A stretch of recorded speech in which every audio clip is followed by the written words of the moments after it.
I've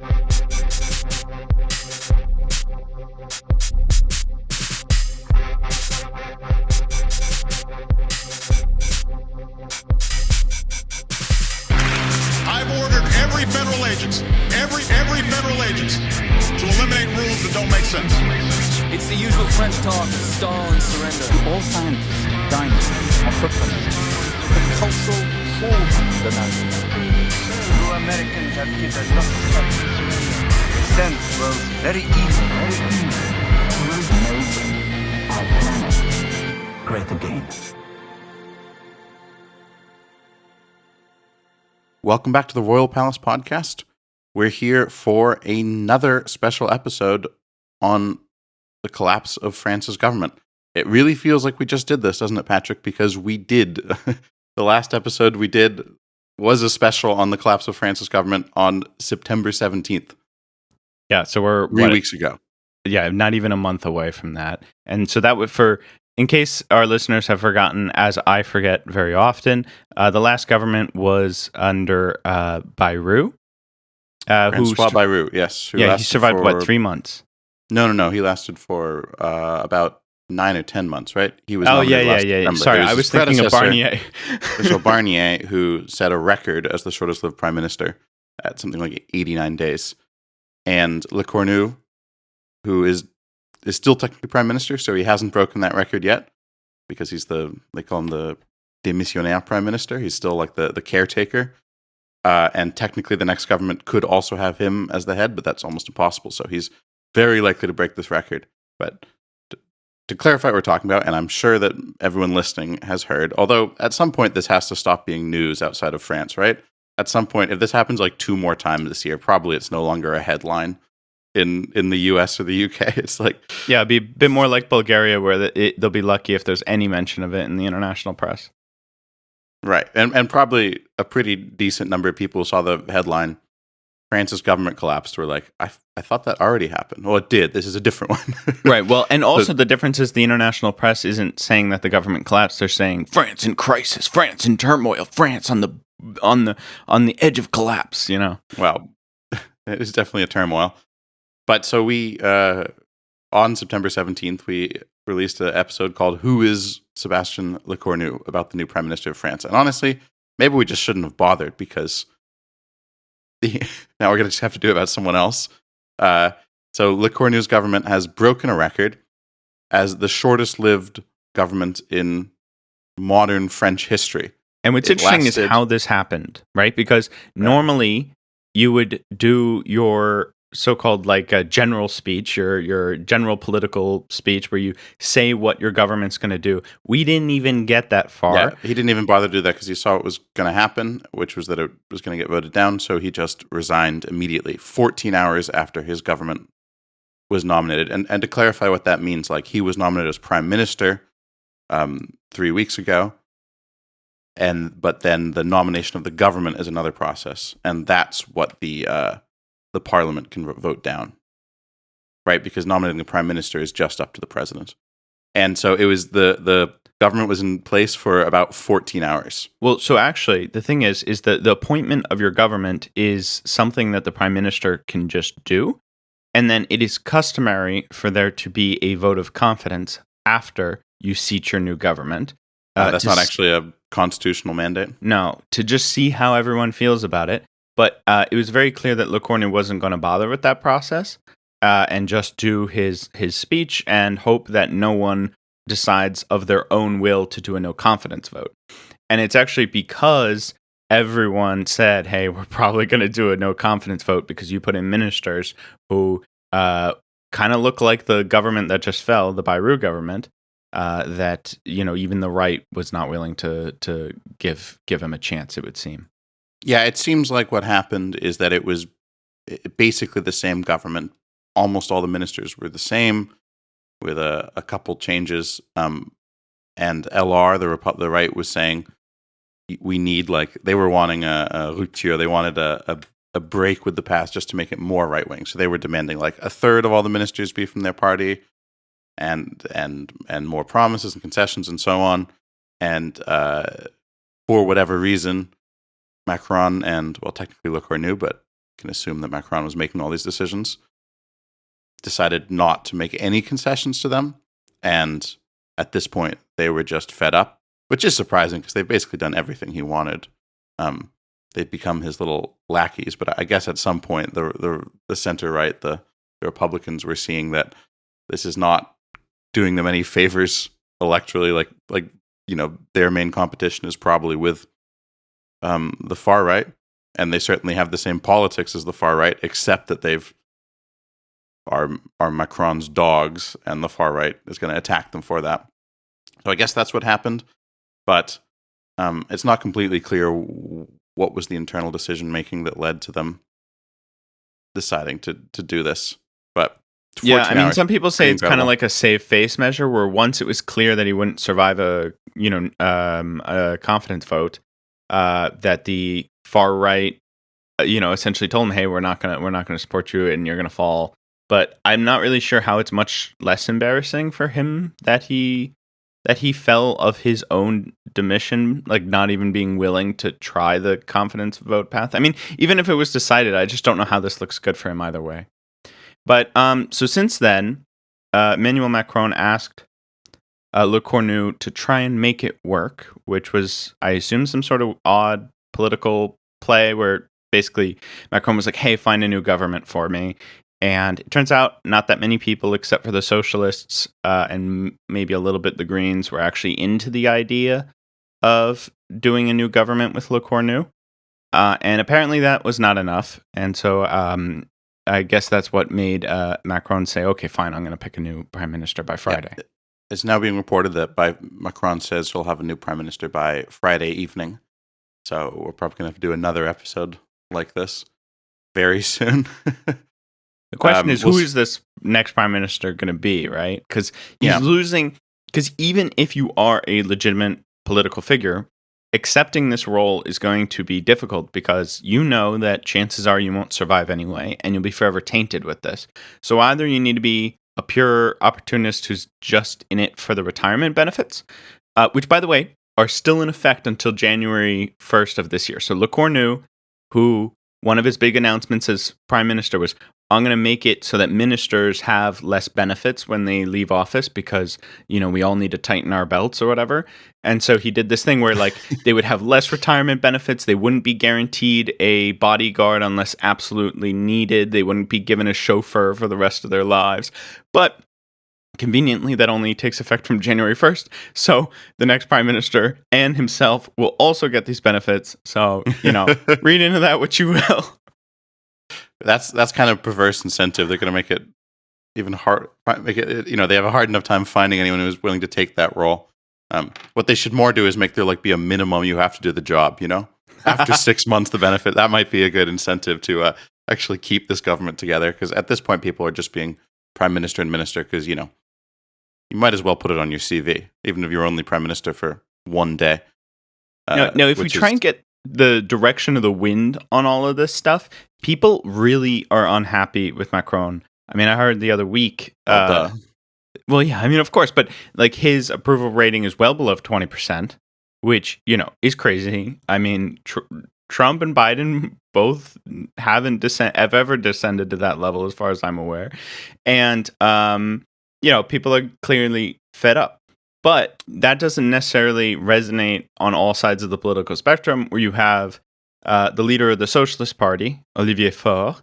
He's essentially saying that he's fine working under a Lecornu government. He just wants a couple ministers to be socialist. And even some of the union members are saying that, they're not against Lecornu or necessarily advocating for Macron to leave office on his own will or to suffer a vote of destitution, basically be removed from office by the parliament.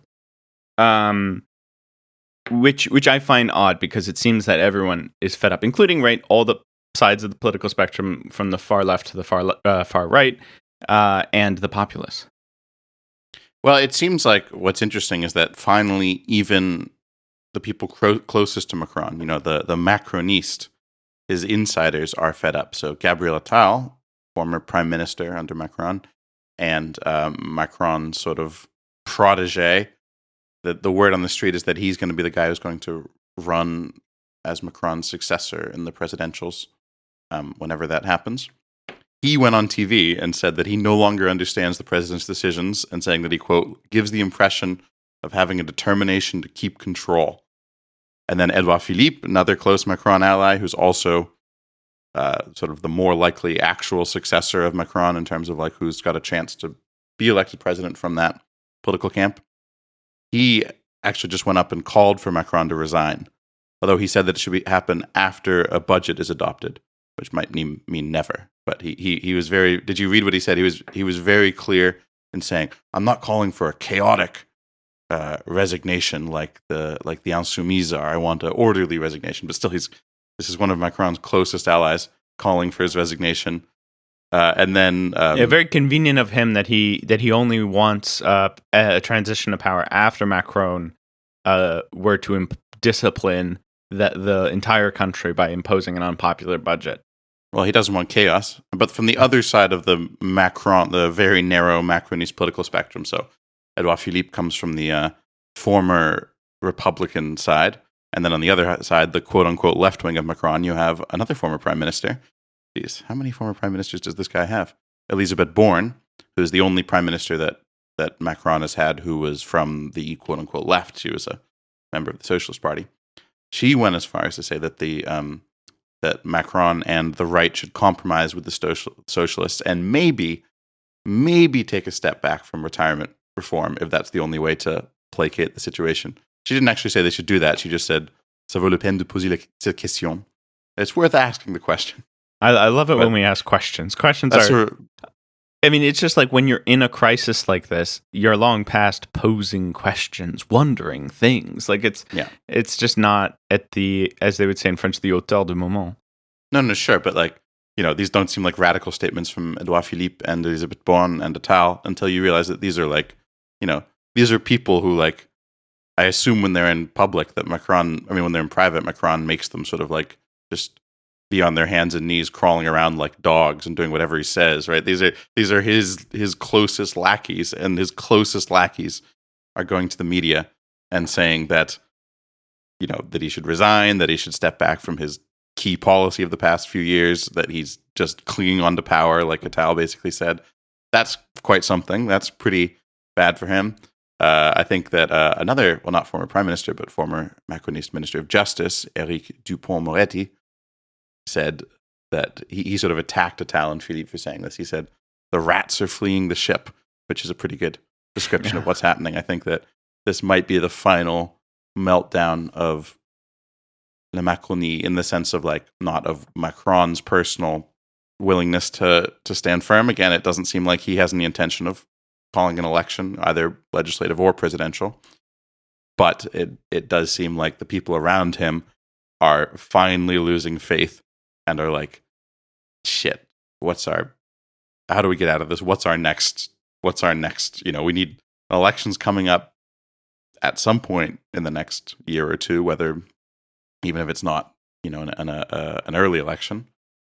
And they're going to need somewhere to flee to, some political camp that will take them in, and they're scrambling. You need about 30% of the country to support you to win the election. At least that's the Macronie policy of how to become president. Yeah. And you can't do that when, as I said, approval ratings are below 20%. It's just not possible. Yeah. So I think, Gabriel Attal, for example, he has to make this break. Whether it's obviously not, I think, any sort of ideological break. I mean, I saw some clips from his party congress where he was, he basically was, I don't want to make any sort of mockery of it, of course, but like, just the way I interpreted it was he was kind of like playing the social liberal card, telling everyone, about how we believe in equality between men and women, that, he was pro-LGBTQ, or at least LGBT or LGB. I don't know what his stance on all those other issues are. But, and then in the next breath, he's like, and also we should get rid of, I'm caricaturizing a bit, get rid of the retirement system that we know and love in France. So He's definitely not any sort of rupture in any sort of ideological way. I mean, I think that's obvious, but No, you for sure, know, yeah. but it's worth saying that like these people do need to do it if they have any chance to keep this going. At least I think so. I mean, they have no chance to keep it going. I mean, in the absence of Macron, what is the role of any of these people? It's nothing, unless they can, maybe they can crawl back to the Socialist Party if that still exists. Because, as you said, it seems like, the right is calling for Macron to resign. Even his own party is calling for Macron to resign, and the only people who don't want elections are the socialists, his most loyal allies, even more so than his own. That is, goddamn by political the party. way, Incredible. something just worth thinking about for a second. I mean, the Socialist Party, like, we can say whatever we want about it. I think a lot of people have legitimate criticisms on it. But if we are to believe even for a second anything in their program, they do want a social, a social democratic society. At least that's what they claim.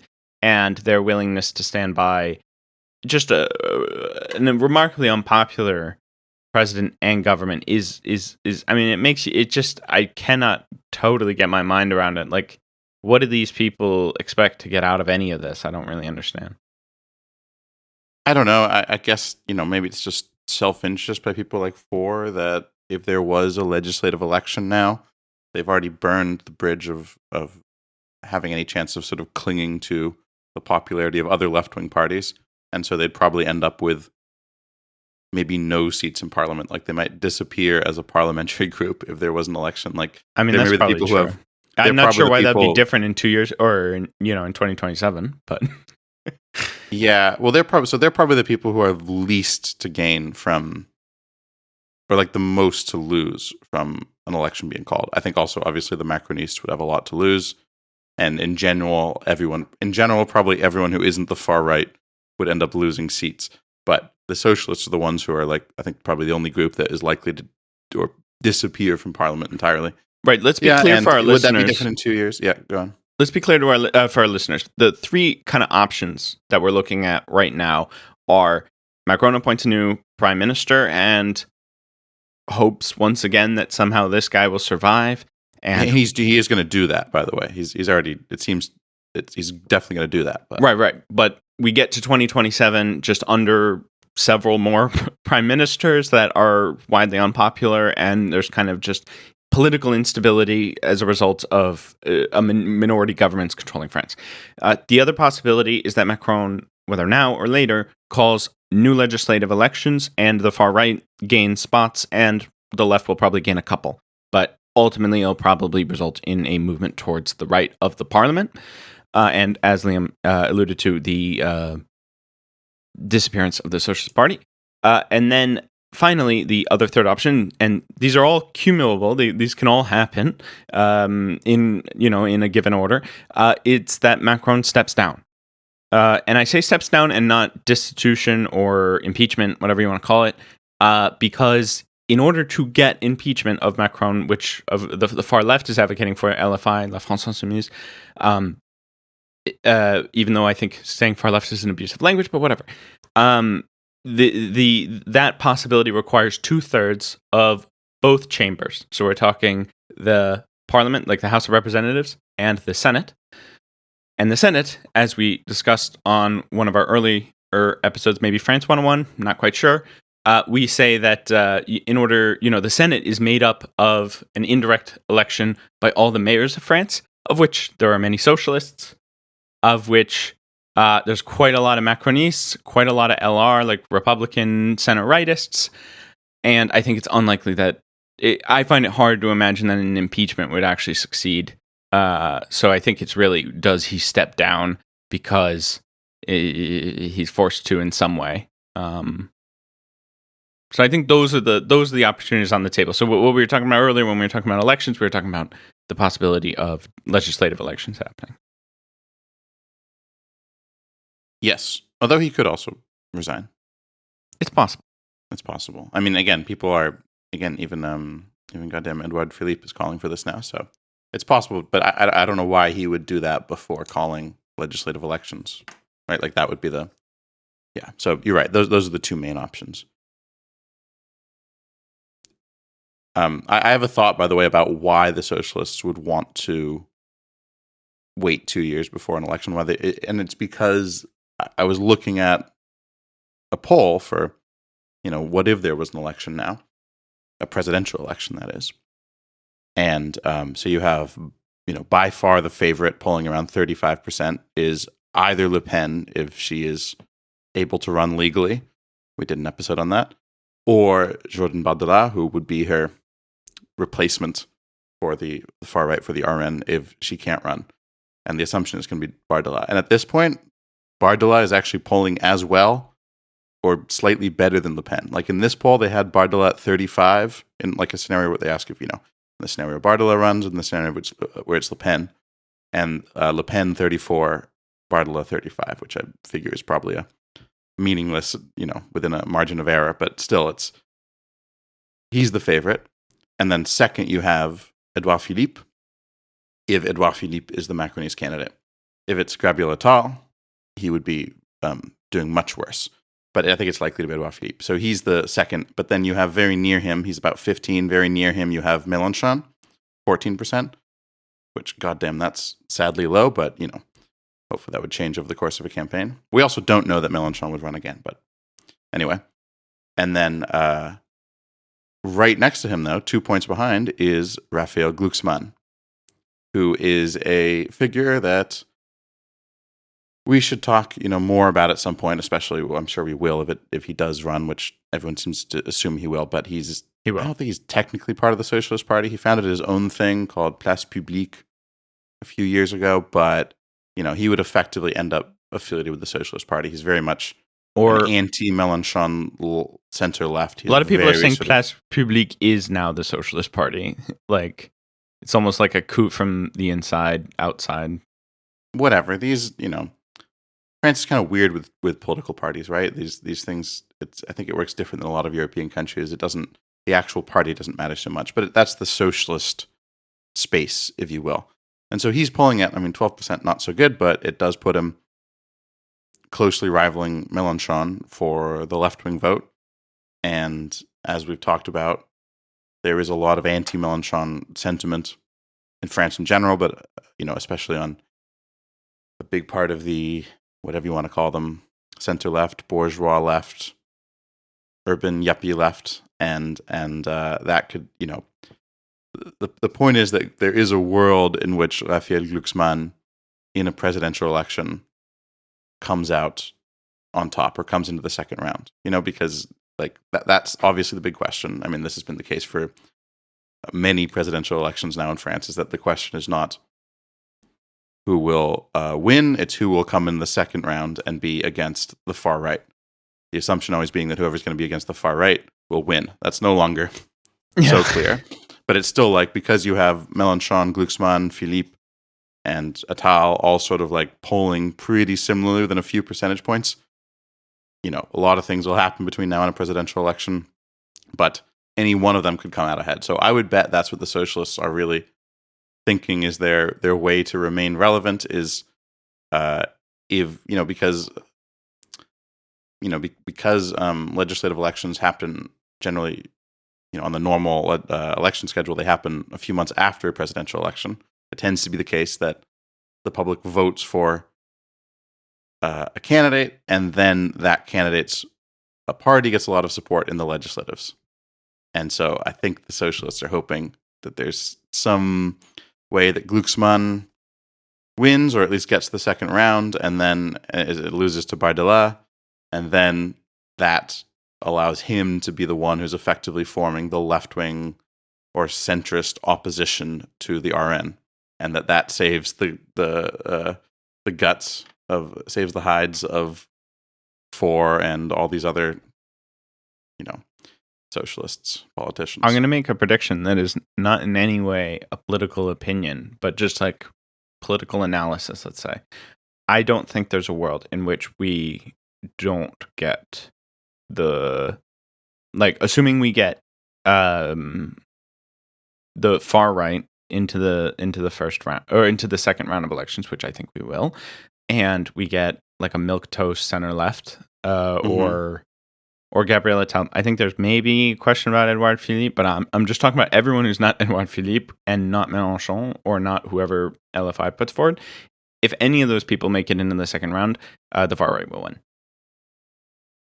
I'm not so certain about that. I don't think we live in the world of 2016 or 2017 and 2021? Was that the last election? 2022. 2022, right. I don't think we live in that world anymore where faire barrage works as well as it did. I mean, it was already questionable in 2022. Sure. No, I don't agree. I think that's still a possibility. I think it's still a possibility. I don't think it's inevitable that the RN will win the next presidential election. I know that's not. I know that's not what you're saying. I mean, I don't think that it's inevitable in the most likely matchup. Bardella or Le Pen versus someone from the bourgeois bloc, the centrist bloc, either the center right or Macron or Macroniste or someone like Glucksmann. I don't think it's inevitable that they lose. I just don't. I still don't think it's clear that there is a electoral majority in France for the far right. The polls often say this. I just still think when push comes to shove, because of the French political system, it requires a majority of the electorate in the second round to actually choose the far right. And I just think, I definitely think it's possible. I don't think it's inevitable. I also think that this hasn't appeared in France in French politics from what I've seen yet, but it still does generally seem to be true that although the Trumpist movement, MAGA, is very beneficial to the European far right, they're basically protégés of MAGA, and they copy all their rhetoric from Trump.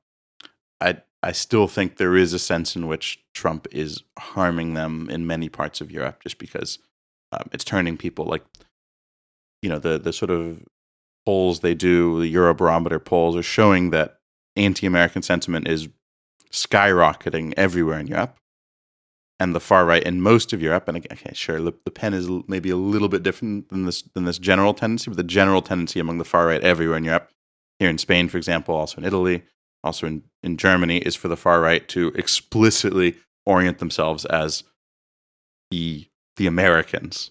That they're and I don't know. I just think it could go either way. I don't completely agree with you. Yeah, that's fair. I just think that for me, one of the problems that we didn't have as much of in 2022 or in 2017 was just the fact that, like, I think there's been a lot of delegitimization that has happened under the Macron presidency that makes it less credible claims that we can live under some sort of weak social democracy regime. I don't think people trust institutions the way they used to. I mean, I think it's kind of like the same effect that got Trump elected.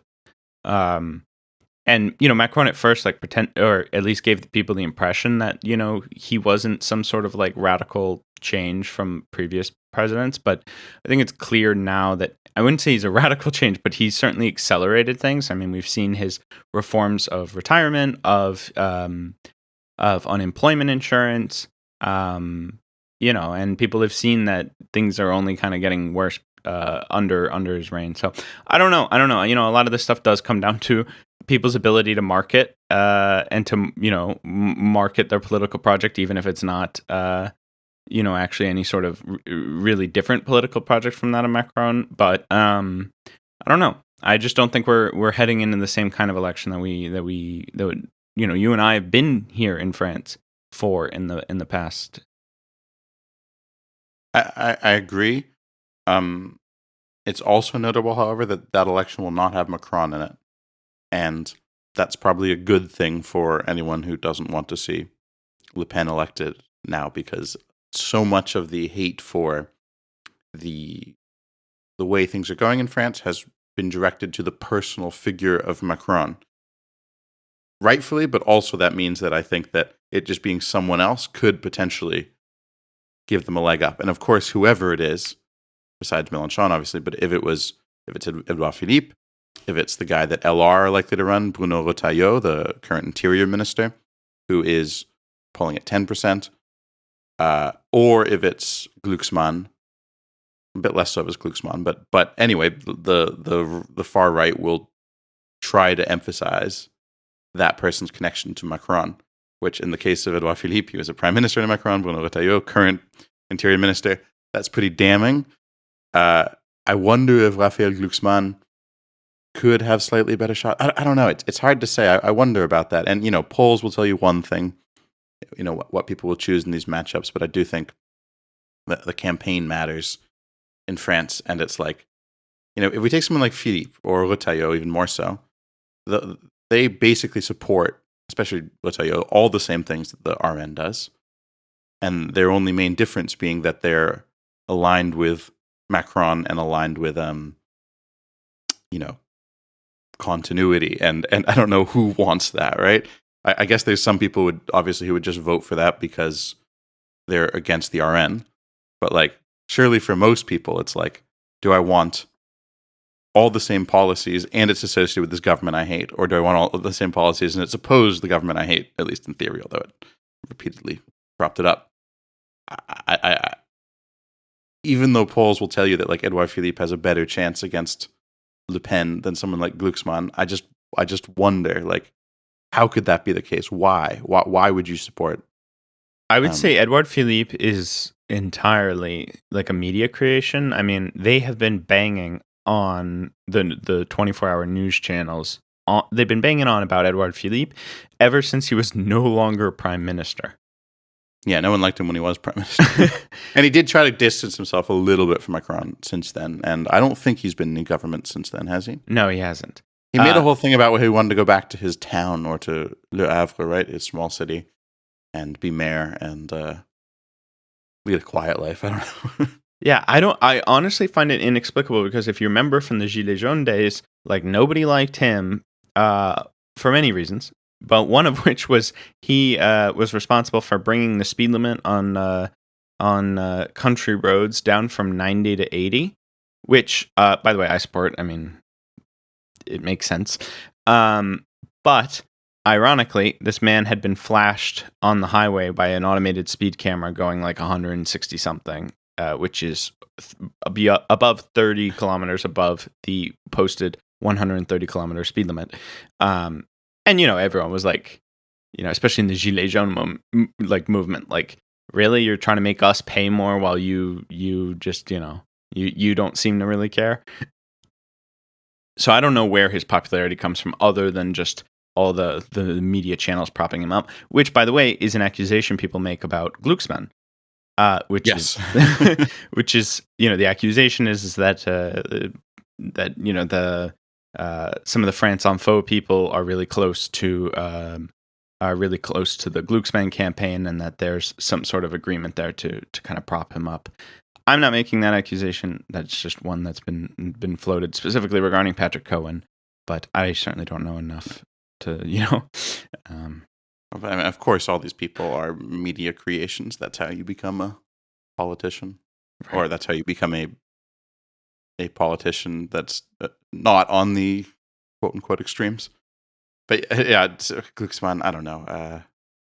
It's funny, you were saying the other day that you hadn't met anyone who liked Glucksmann, and I was like, Sciences Po, everyone loved Glucksmann, but that's not obviously that's the kind of people who would like that guy. I don't know enough about him, and I don't want to, but I guess I may have to learn about him. What I do know is that just I read about the stuff he's done and what he thinks, and it reminds me of everything I hate. I mean, and I don't imagine that. I mean, the worst thing is being that he was he was like an advisor to Mikhail Saakashvili, the horrible neoliberal president of Georgia, and then who later fled to Ukraine. That's a whole character. Everyone should read about it if they don't know about Saakashvili. But Glucksmann was an advisor to that scumbag. Again, I don't think that will come up, and I don't think anyone cares about that in France, unfortunately. but he's still like, he's a European federalist. He's all about Ukraine, wants Ukraine to join the European Union. Just these things where these are not things that have broad support in France outside of a small liberal bubble. I essentially agree. I just think that I think a lot of things have happened in recent years. I'm not trying to interpret some of the changes we've seen, including Trump's reelection.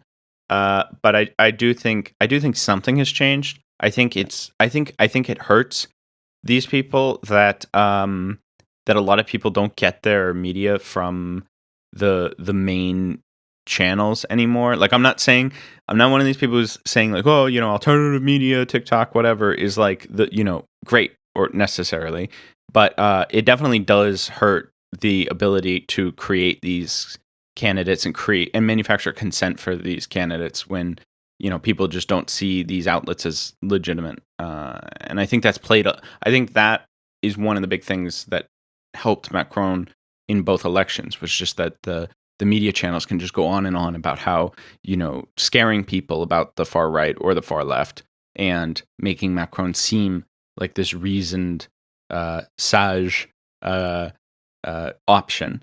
I don't think people see that anymore. I mean, like, you remember the whole? I mean, like, I don't mean to go into this part of Macronie, but like, I've been hearing a lot of this insanity from the American right that has discovered a hatred for Macron and the whole Candace Owens stuff. But like, something I would point out is that what is true is that they did manage to sell to the French people the normality of like Macron during the 2017 election, including what everyone like who was thinking at the time thought was kind of weird about his relationship with his former teacher. They managed to pass that off in a way like everyone's always like, oh, in France they're just more open, so they don't care or think about this stuff.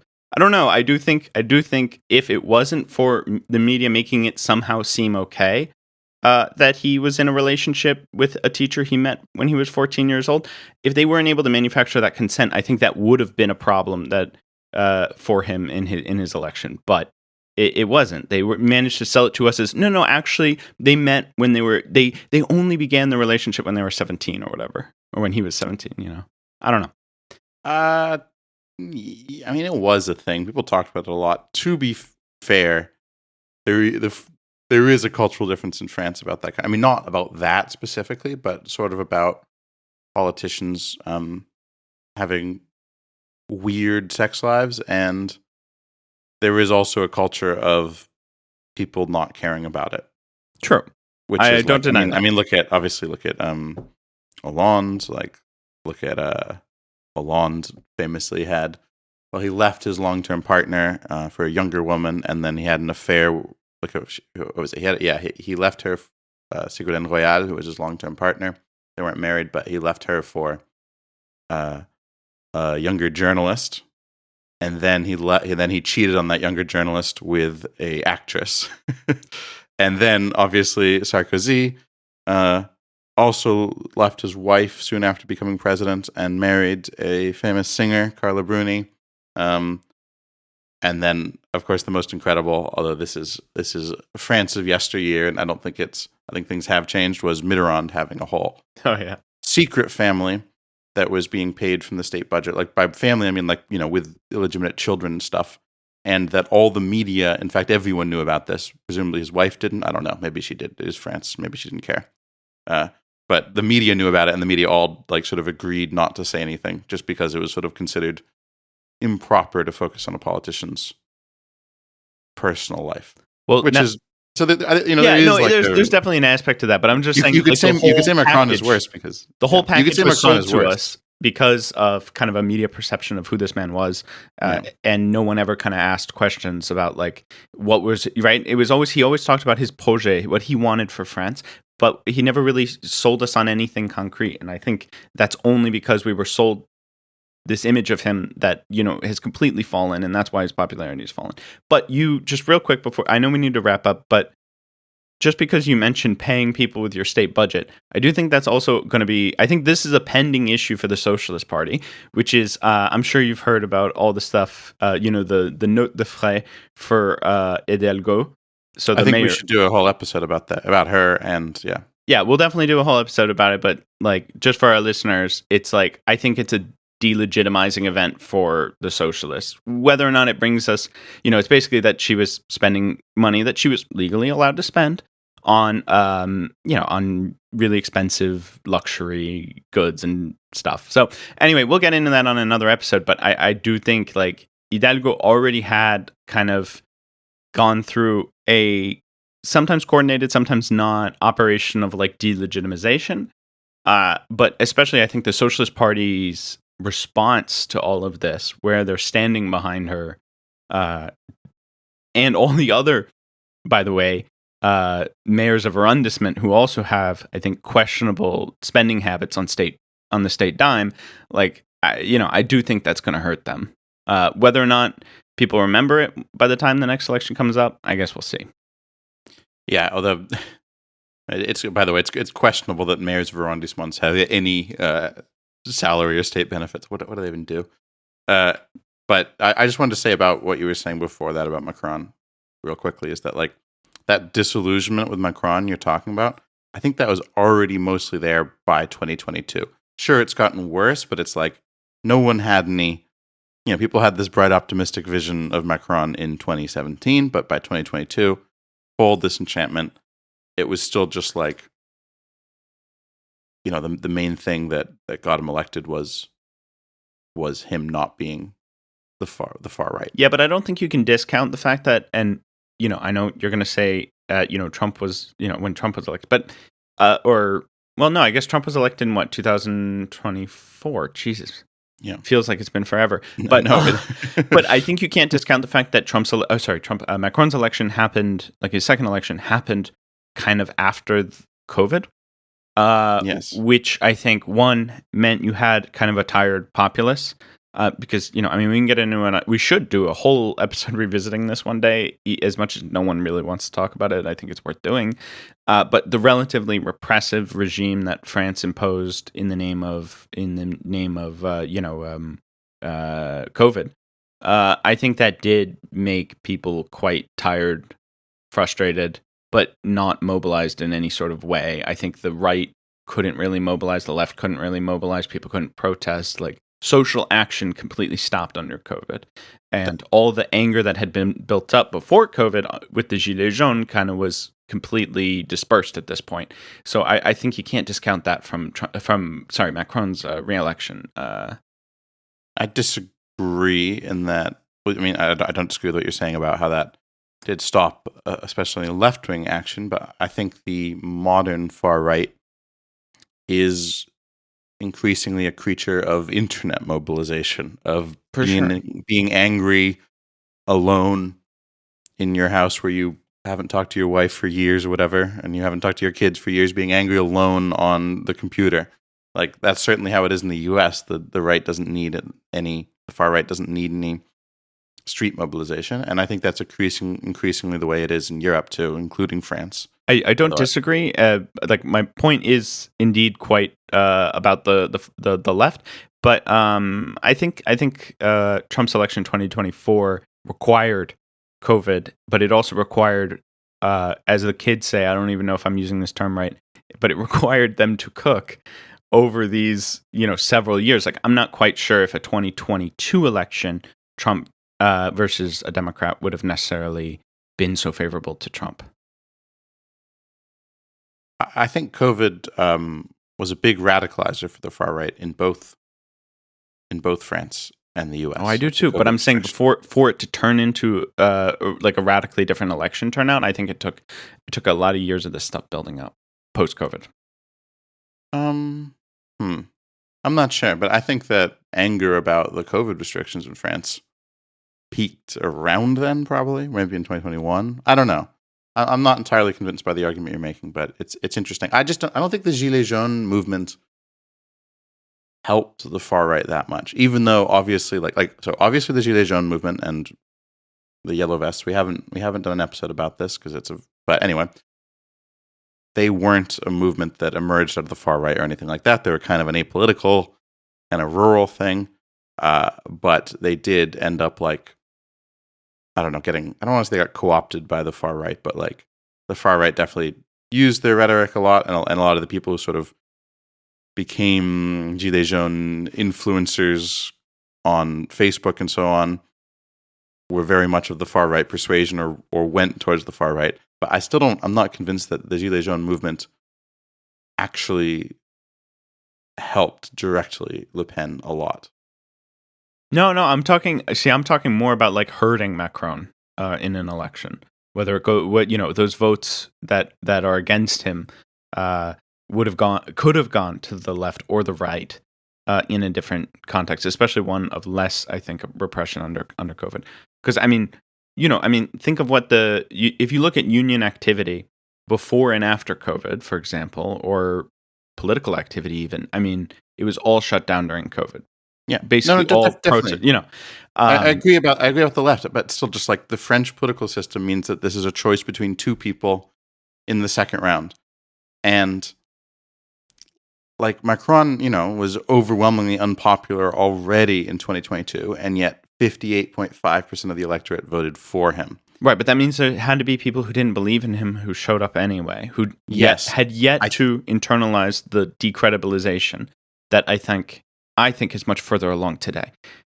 I don't know, but it's this hasn't been that long. This has been 3 years, and like 58% is quite a resounding victory. Of course, it's way less than in 2017 when he won. Let me pull it up, 66% in the second round. But it's still like, I don't know. It has to have whoever that is that replaces him in the next round. That balance has to have shifted a lot between people who are willing to vote for Le Pen, people who are voting against Le Pen. That balance just has to have shifted by like 10 percentage points. And I'm just not convinced we're there yet. It'll be interesting to see. A classic Royal Palace podcast thing. We kind of make predictions, and we'll see what happens. But I just, on a final point on this topic, for me at least, is I just think like a lot of the screw tightening that we're living under. Whether it's the budget, whether or not it's the retirement reform, which I'd remind you only happened in earnest after he got elected for the second time. True. I think that screw tightening combined with the fact that a lot of Macron's reforms didn't bear their fruits until after his second election. I think notably the 2019 law that reformed the public service, for example, all the unions were against it. Everyone had legitimate critiques of what it would do to the public service, but it took only, we're still only now seeing kind of the permanent damage this reform that is always sold to us as not that evil or not that bad, right? It was called the law on the transformation of the public service, and that sounds good, and it sounds ridiculous when unions criticize it, but when we see the results of it, the precarization that it causes, you don't feel that immediately. And one of the critiques of that law specifically was that it would create a more precarious, like contractual class of public service workers. And the union saw that, they opposed it, but it's not really till now that we start seeing that, the public service is becoming increasingly, precarious contractual workers. Anyway, my point is, I think 2022 was a very different place than what 2027 is going to look like, especially in electoral minds. And finally, on the COVID point, completely anecdotal, but I still can't get it out of my head. This guy I met, normal, guy who used to participate in politics, at least according to him, he said, ever since COVID, we just don't trust the state. We don't want anything to do with them. Complete political disengagement on his party. We don't trust politicians. He was referring to everyone he knows. I don't know how representative of it, but just But that doesn't necessarily translate into voting. That's true. That's true. I agree with that. Or Le Pen for sure. And again, I want to say that to counterbalance everything you're saying, I completely agree with what you're saying. To counterbalance everything you're saying, Macron won't be the candidate. It'll be someone else. And right, if it's a Tal, right, then sure. But if it's someone with a degree or two of separation from Macron, even if they still represent the political class, I think those things might not apply because the hatred is so directed specifically at Macron. I don't know. too far in advance to make predictions on that, or maybe it isn't. Maybe they'll call a presidential election right after we finish recording. Unlikely, but let's do a prediction. First prediction. Any idea who's going to be the nominated prime minister on Friday? No, we'd need Marlon for that. Yeah, I have no idea. Okay, do you think it's going to be another Macroniste? Or do you think Absolutely, it's going to be like an LR absolutely. I think it's going to be another Macroniste. But the only way he salvages this, right, is if he does sort of make a agreement with LR.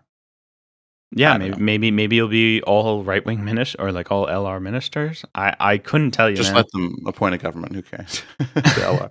Anyway, I don't know. I don't know either. Okay, do you think we are headed to early legislative elections in the next, I don't know, before the end of, or announced before the end of 2025? I didn't until now, and now I think absolutely. I think in some warped, weird way, I could imagine the calculus at the Elysee being something along the lines of, sure, this is going to hurt us, but maybe in the same way he called the original elections, maybe somehow there will be a piece for like Edouard Philippe or Attal to grab if somehow the assembly goes right. I don't understand the logic, but I for some reason I see that as a possibility. I mean, and we know now that he didn't seem, at least according to reporting, he didn't actually like he was conscious of the fact that that the assembly would go right in the first elections. So maybe he's willing to do it again. I will make the opposite prediction. I think that we are not going to have elections announced by the end of 2025 because, this Lecornu debacle, the collapse of that government, this has surely got to be the last straw, you would think, where he has to call elections. But no, he's just said he's going to nominate someone else. So, what's to stop him from just keeping doing this? And sure, they can stop him. They can impeach him, but that's a whole process that I don't believe. I think they might start it more seriously, but I don't think it's going to happen. I don't think it's going to happen in the next few months. To be honest, I'm genuinely a bit confused about the current Lecornu issue. What? Like, okay, so we've talked about this on other episodes. There's kind of accusation that in France we live under the presidential monarchy, which means that the president holds a lot of powers, right? And Macron has been, I think, legitimately accused of taking a very, to the limit of the law, but still within the law, view of what institutional democracy means in France, and has been willing to kind of ignore, customs, like, for example, nominating the party or the political group in the assembly to the prime ministership, who has the largest representativity in the assembly, which is the left from the last legislative elections. So I'm almost kind of like, I don't know why he doesn't just maintain Lecornu and make the assembly do a vote of no confidence and then just keep him in forever as demissionaire. Or just constantly basically appoint right-wing or Macroniste prime ministers and just say, hey, this is all you're going to get from me. I honestly don't know why this man who strong-armed us under COVID is now kind of trying to play the democratic political game. I think it look ironically weaker than if he had just taken a more authoritarian stance, but that's my opinion at least. Yeah. Well, as Gabriel Attal said, no one understands the president's decisions anymore. So if he can't, it better myself. If a real student of Macron, as Gabriel Attal, doesn't know what's going on, then how can we possibly hope to? But we'll see. Anyway. Well, this has been the Royal Palace Podcast. Yep, I'm sure we'll do another one of these very soon when there's a new prime minister. Probably that collapses again within the next 48 hours or something. Who knows? Thanks, everyone, for listening. See you soon. Cheers. La France est une chose, à mes yeux, très considérable. Je me fais en effet de la France une certaine idée.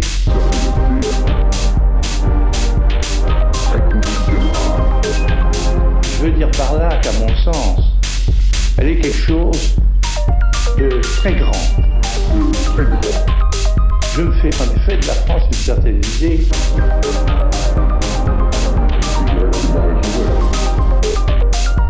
Il y a même là quelque chose d'extraordinaire. Je me fais en fait la France une certaine idée.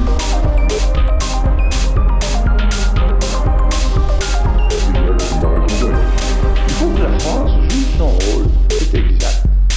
Et pour qu'elle joue son rôle, il faut qu'elle soit la France.